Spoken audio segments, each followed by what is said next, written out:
Umpisa, simula, palagi ka nalang binibihag. Sisimulan mo na sana pero palaging may pumipigil sa'yo. Napapatanong ka tuloy, paano nga bang magsimula? Pilit mong pinagkakasya ang mga sana at ang realidad. Nagbabaka sakaling makatsyempo sa tamang panahon. Sisimulan mo na. Magsisimula ka na pero maraming pumipigil. Isang hakbang galaw pero humahataw ang mga kritiko sa paligid mo. Sasabihin nilang, di mo kaya. Mamaliitin ng iyong mga hakbang. Mamaliitin ng iyong mga gawa. Mamaliitin ng iyong kakayahan. Susubok ka ulit, hihilahin ka nila. Susubok ka ulit, sisiraan ka nila.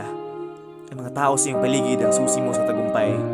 Huwag kang pumirme sa lugar na hindi ka iaangat ng kapwa mo. Piliin mo ang mga taong nakapalibot sa'yo. Ang tunay na simula ay mag-uumpisa sa kung paano mo baguhin ang iyong kapaligiran na magsisilbing pundasyon ng iyong kapalaran. Ang simula ay hindi lang isang simpleng hakbang. Ito ay dapat magsimula sa iyong kapaligiran. Magsimula ka sa sarili mo. Hanapin ang mga taong susuporta sa iyo. Aangat ka kung hindi ka hinihila ng kapaligiran mong utak talang ka.